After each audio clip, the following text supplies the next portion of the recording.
Cool. So if you could introduce yourself for us, thank you. Sure. So my name is Jake Beal. I'm an engineering fellow at Raytheon BBN. So when you hear Raytheon BBN, you should focus more on the BBN part and less on the Raytheon part, because the Raytheon part will lead you astray. Raytheon is huge and it contains many things, including us. BBN is a piece of Raytheon, and in our past history, people who know who we are usually know us because a lot of early internet work was done at BBN. Email came out of BBN, and GenBank was originally a joint BBN Los Alamos project. But it's as an organization, it's think of it kind of like a soft money academic institute organized as a for-profit company. We spend a lot of time spanning sort of the fundamental research, very similar to academic, over to advanced prototyping and helping get things transitioned to people who will actually take them off either into the market or into the bigger world of open infrastructure. And that's kind of our sweet spot, is that I think of it, we're a different way to cross the valley of death. That's different than doing a startup or spin outs like that sort of lock the IP down. Right. Yeah. So you're not just specifically synthetic biology, then you're sort of all different types of innovation. Yes, originally, once long ago, when BBN was started after World War II, it was an acoustics company, but that got them into computing very early. And so the thing that tends to be the uniting theme at BBN is computation. Right. And our synthetic biology group is a small fragment of a very heterogeneous world over there. Okay, that's pretty cool.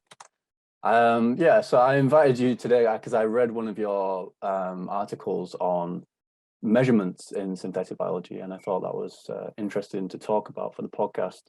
So I was wondering, what was it specifically about measurements that got you interested?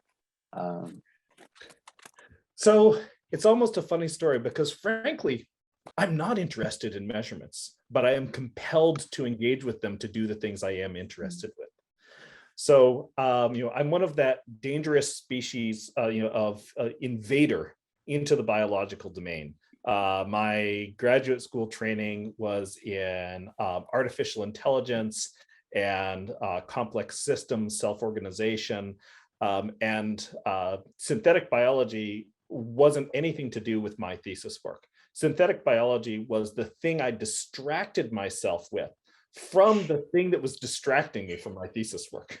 I happened to be in the right place at the right time. That I realized that some of the stuff I was doing on programming distributed systems, that we'd been bio-inspired. Oh, hey, maybe we could turn that back around to synthesize genetic regulatory network designs, and that was all cool. And did some fun theory, some little programming things, and then we got our first serious project, collaborating with folks in the wet lab. And I've been reading all these great papers with nice looking device curves and things like that, and we get our first curve out of the wet lab characterizing a part, and I look at it and it says blue and yellow on the axes. And I said, so what does that mean? So it's, I see blue on the x-axis and yellow on the y-axis. And they said, well, the x-axis is blue fluorescent protein and the y-axis is yellow fluorescent protein. And I said, so, okay, so if we're going to use these as computing devices, then I need the inputs and outputs to be in the same unison. And I said, how many blues per yellow? And there was no answer. We didn't know, because these were fluorescence measurements that were being taken on an arbitrary scale, and they were not calibrated. And so in order to do, the cool spiffy things that I wanted to try and do, I needed to know how many blues per yellow. And from there, I just sort of descended deeper and deeper and deeper into these questions.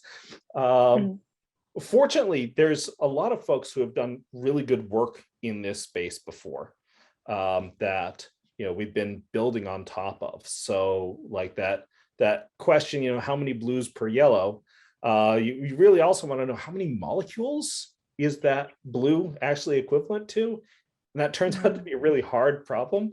And a bunch of really smart folks at NIST have worked on this for the flow cytometry world.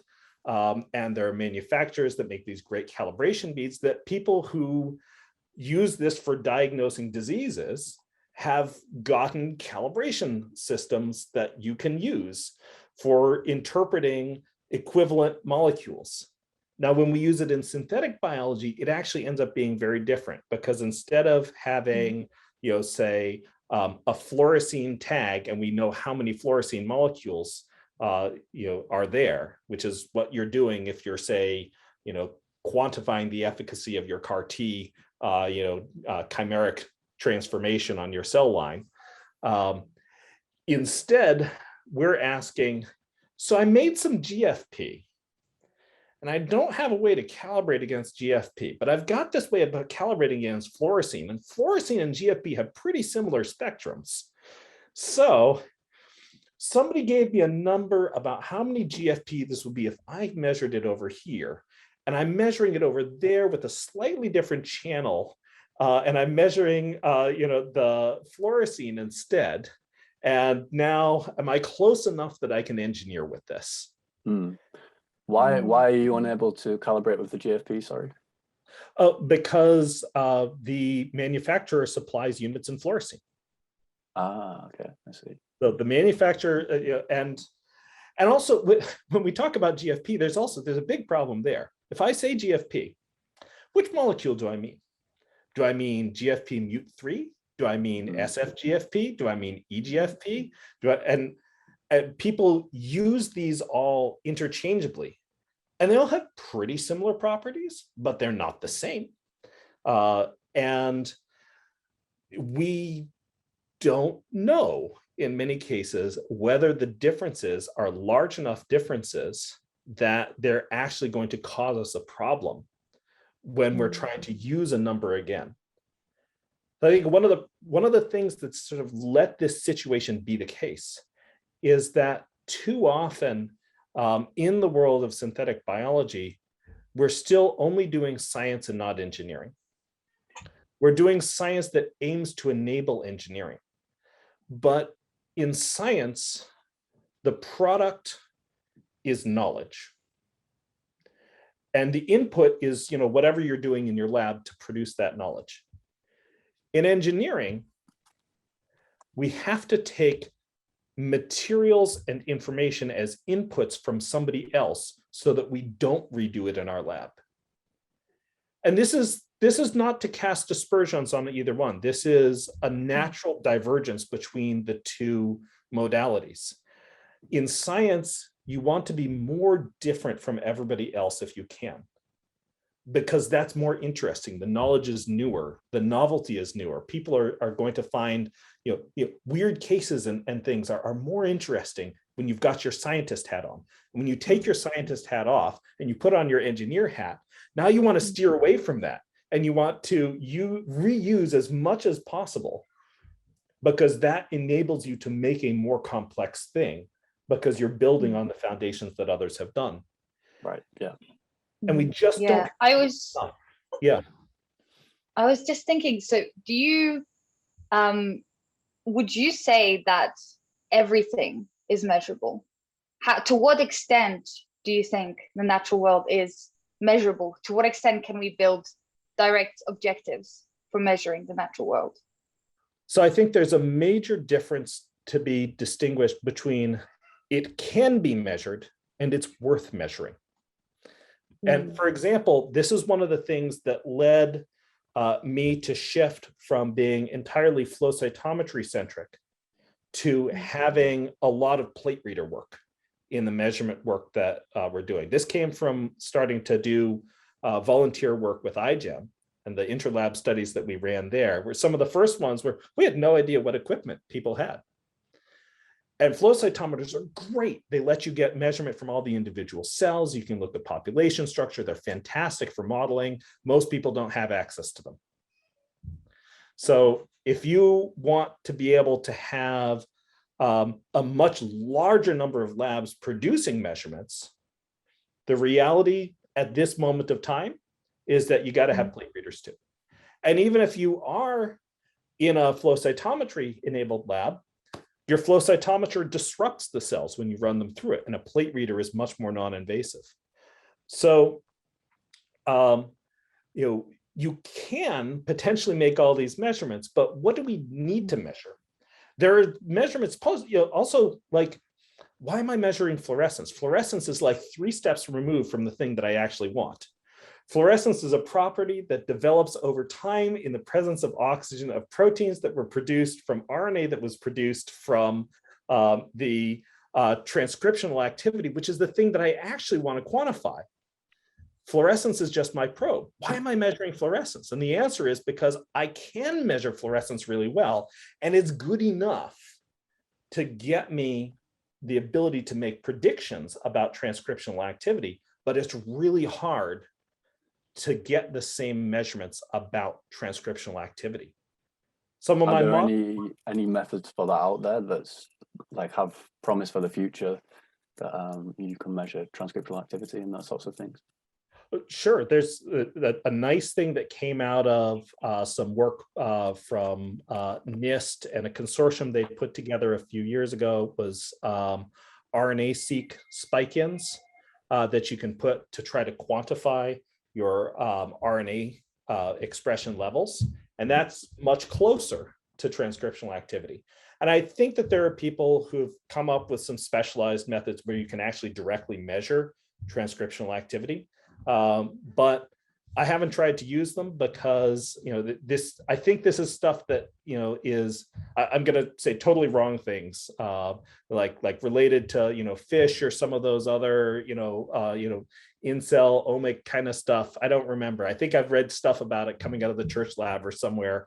Right. And I'm sure you can do it, but you need equipment that I don't have ready access to, and neither do my collaborators. It puts you at the high end. Yeah. And you don't necessarily need it. We just need to be close enough to be engineerable. Similarly, there's a huge amount of stuff that we never model. And that, for example, if we're talking about, a transcriptional regulator, nobody pragmatically models the whole process of transcriptional initiation. Nobody models the actual process of the transcription itself. When we're doing a design. Is there any utility in that? I think that if we find there are problems that you can run into that we need to know about, and it can cause that, but the right way to understand them isn't necessarily to go deep in the modeling. A lot of times you can abstract a model and have a black box. Right. For example, because the thing that you're modulating when you're working on an upstream piece to regulate, you're modulating just one piece of that initiation relationship. And so all the stuff downstream of that, with respect to the particular engineering choice you're making of how much am I going to repress or activate this, all the rest of that is effectively a constant. Now, it's not really a constant. There's a distribution. You have to have in your model that it's not actually a constant, that there's a distribution of different behaviors based on cell resources and stuff. But that's a much more abstract model. Similarly, that initiation, the docking of your repressor, there's a binding constant and an unbinding constant. And I'm sure that if you go in there with sufficient physics, that you could measure those. But you don't actually need to know that, because those are fast relationships. And what you actually need to know is what's the fraction of time that it's bound. And you don't even really need to know that. You need to know at a given expression level from the upstream, what's the effect on the downstream. The thing you really need to know is what's the transcription relationship. Right, yeah. So would you say there's no would you say it's not in some ways worthwhile to make broad standardization of measurements across a field, but rather dependent on experiments, dependent on sort of individual experiments themselves, as a researcher who's making this choice? No, I think that's the wrong lesson to take from it. Because I think that, so I think of this in two ways. I think about raising the ceiling and raising the floor. So raising the ceiling is about showing that something is possible, that like maybe we really can get in there and get single cell binding unbinding measurements if we throw a whole bunch of physics and instrumentation and postdocs at a problem. And that's awesome. Raising the ceiling says this is something that can be on the menu if we need it. We also need to raise the floor. That's nobody in the world should ever publish fluorescence numbers without units again. If you use a flow cytometer or if you use a plate reader and you publish without units, you are doing a disservice and you have made your work non-reproducible for no good reason. And I'm saying that very strictly. It's non-reproducible because I can't tell if I measure something whether I got the same measurement as you did. And I will never be able to tell. I can make a qualitative assessment. I got a similar ratio. I got a similar pattern. But if you publish without a unit that we can actually compare to, and that unit is right there, it's like if I published and I said that I have built a table and it's this many cubits long, measuring by my forearm. That's just unacceptable. So we have to raise the floor. So the standards that I think that we need right now are these raising the floor standards. You don't want to try and take standards to the ceiling. Standards are the things where you say, as a community, we shouldn't be leaving this mess here when it is cheap and easy to fix it and make things much more shareable. So you can only standardize once you've gotten to the point where you have those joint understandings and something is accessible enough that it really should be done by everybody. But if you start to say you can't publish unless you do this cool cryo EM technique, then you're just narrowing who's allowed to play. Yeah. What would you say are what would you say are the key areas right now where we need to standardize and what we need to standardize? So, looking under my street lamp, these are going to be very biased answers.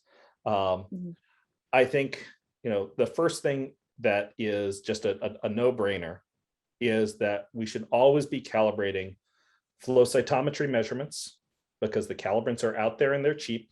We should be calibrating the fluorescence measurements and we should be calibrating size measurements too. There are sizing beads that you can use also. So you can calibrate the forward scatter and all the fluorescence channels. On a plate reader, we should be calibrating our fluorescence measurements and we should be calibrating our OD measurements.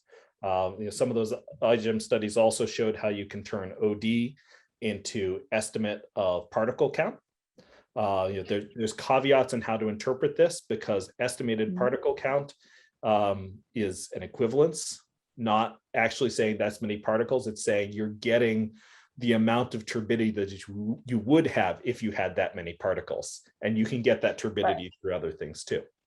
So I think those are no-brainers. I think that, so I don't personally have as much experience with it, but I think that calibrating the RNA-seq measurements is very much on the table, because again, there is that NIST standard and some folks have been using that really nicely. Like I've seen some beautiful work that's come out of Tom Gorochowski's lab at Bristol that's got these RNA-seq standards relating things to actual number of RNA molecules rather than an arbitrary intensity. So I think on the measurement side, that's all no-brainers. The other thing that I think that is a must-do in standardization now is we need to get richer in the information we share about designs. The problem with a lot of designs get shared in FASTA or GenBank format, and both of those destroy design intent information. So when you draw something on the whiteboard, the sequence is not the point. The diagram you draw on the whiteboard shows a functional relationship of that sequence with other sequences or the environmental context. And then you go and you write down or capture or otherwise obtain a sequence that you hope will implement that function. And then you throw away all the function information and you write some terse comment on the sequence. Maybe you put some annotations in GenBank, but those aren't really functional annotations. The closest that you get is you can say that this CDS produces that protein. But there's no standardized way in GenBank to say, this promoter is regulated by this protein. So you were, oh, sorry, go on. Yeah, so this is a large part of the reason why I've been involved with the SBAL, Synthetic Biology Open Language community, is because that does have a representation where you can write down the whole whiteboard diagram.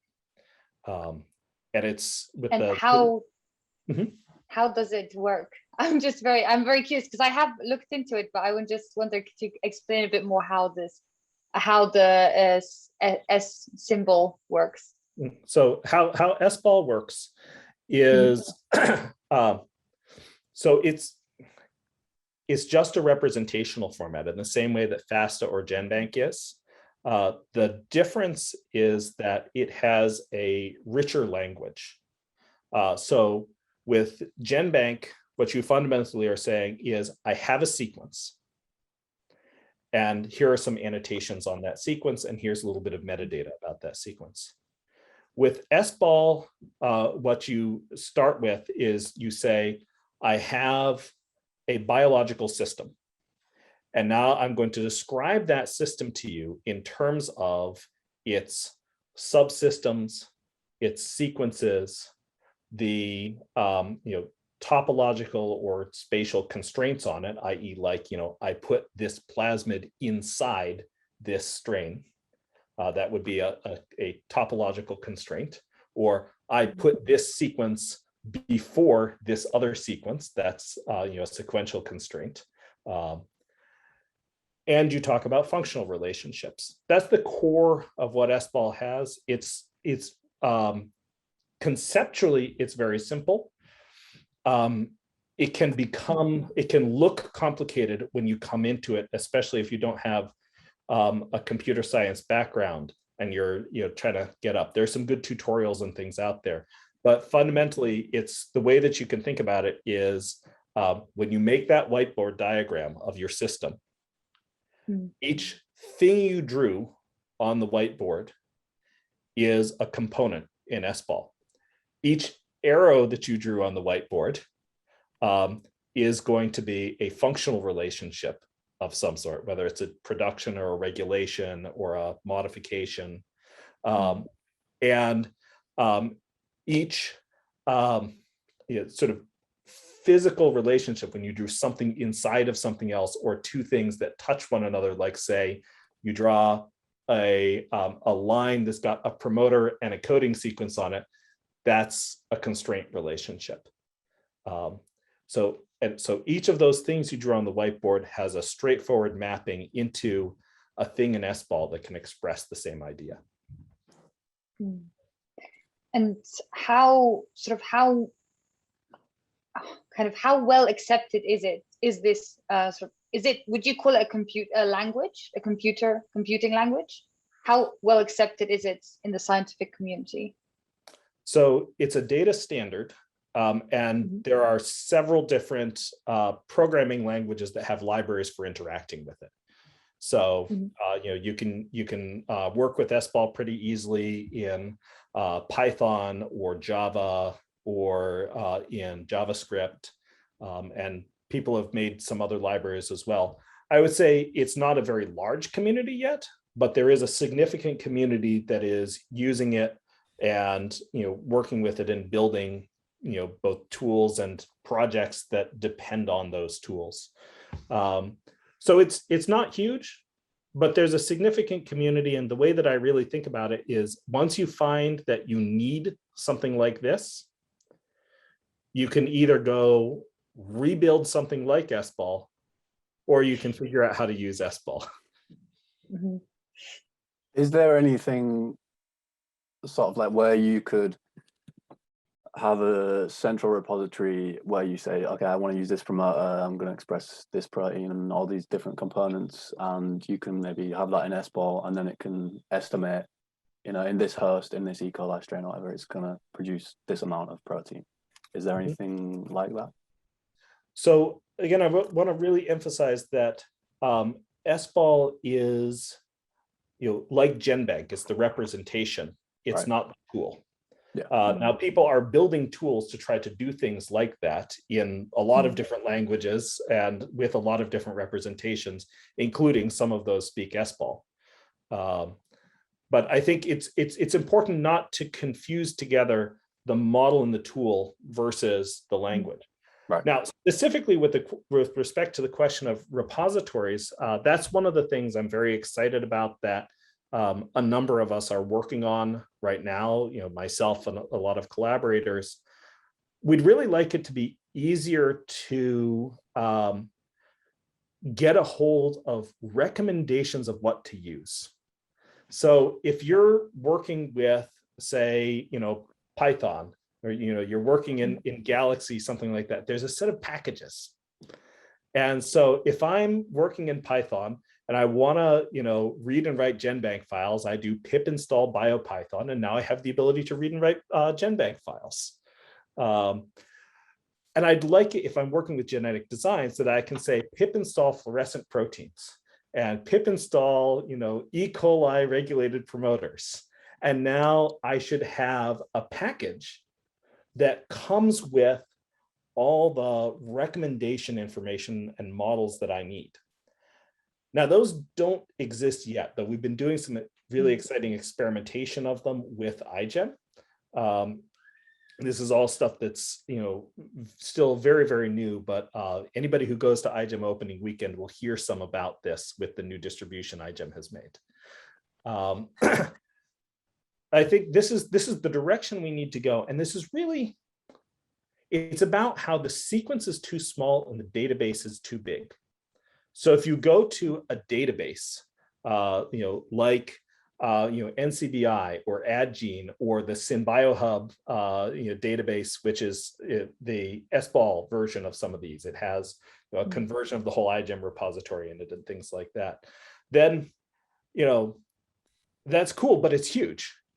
And if you search for fluorescent proteins, you'll find 100,000 variants, and which one is the one that I should use? What people mostly use for GFP is sort of, cargo culted from, like if you're an iGEM team and you're using GFP, you'll use probably E0040 because that's the GFP Mute3 biobrick that almost everybody used. And you at least know that you're not taking a risk by using E0040. If you're in a lab that uses ZS Green a lot, you'll use ZS Green because that's what the grad student before you did. Same thing if you're using SFGFP, because people have told you SFGFP is cool. Well, there's a bunch of variants out there. Which one are you using?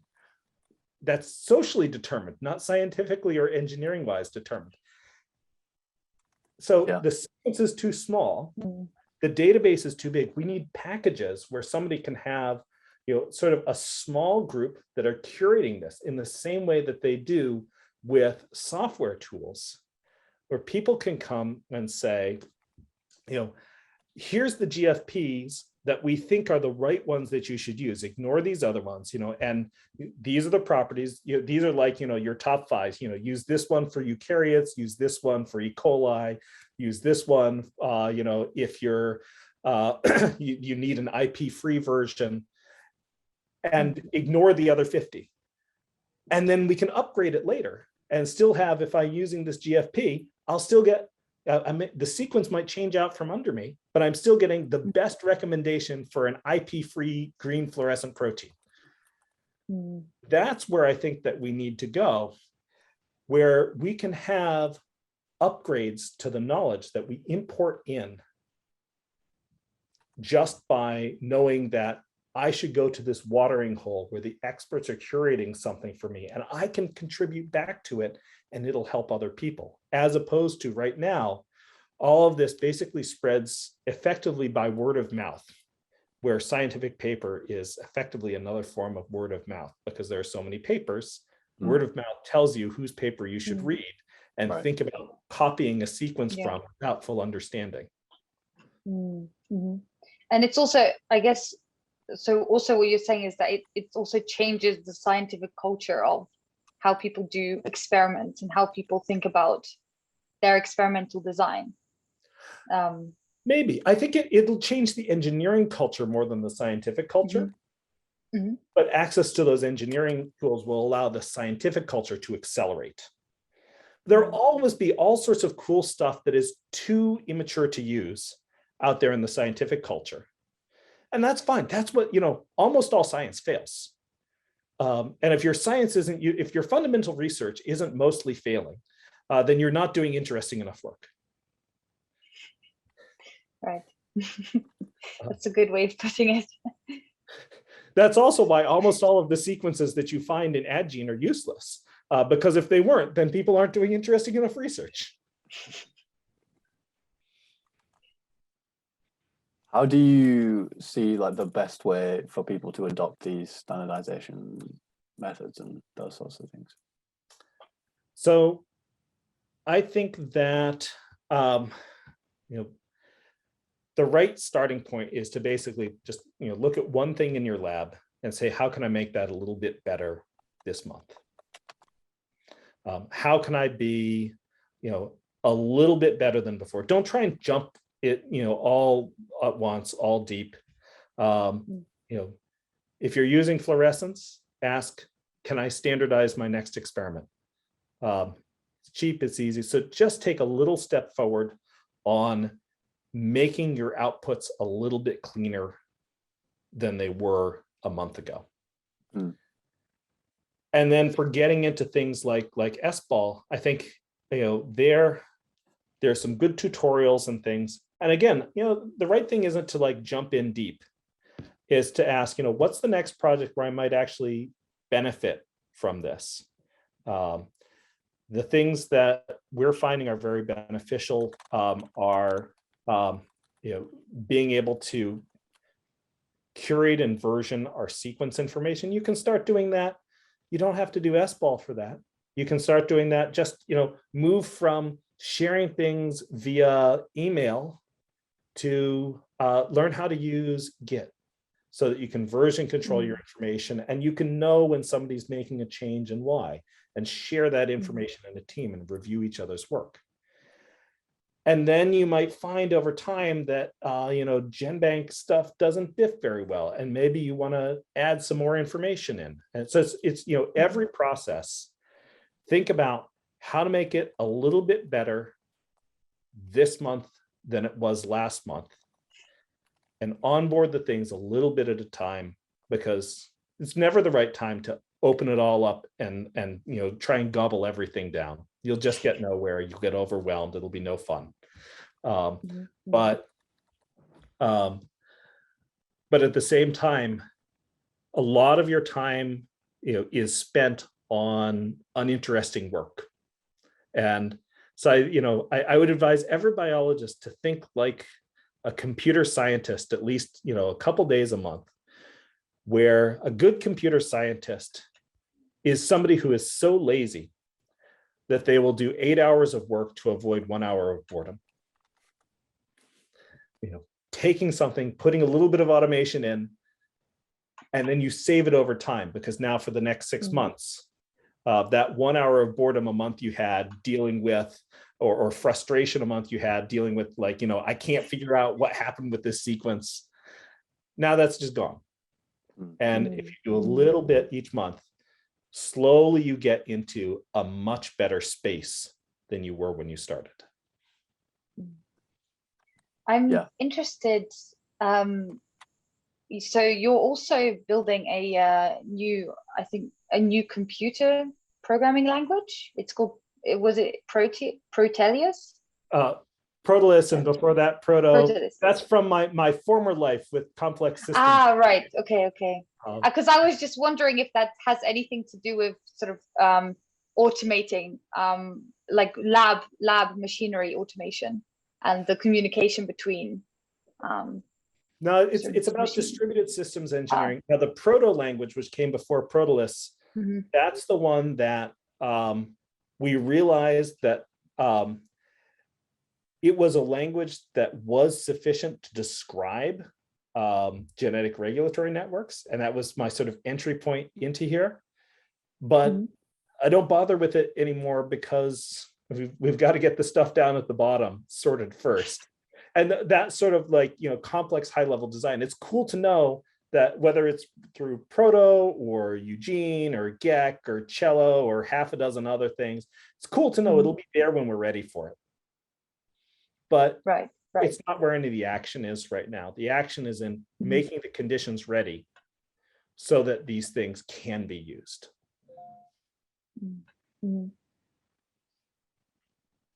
Is there any sort of push in the community for these standardized measurements and those sorts of things?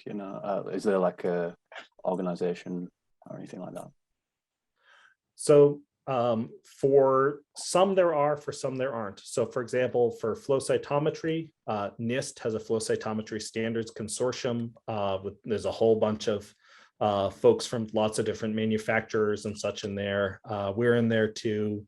And so things are moving in that space.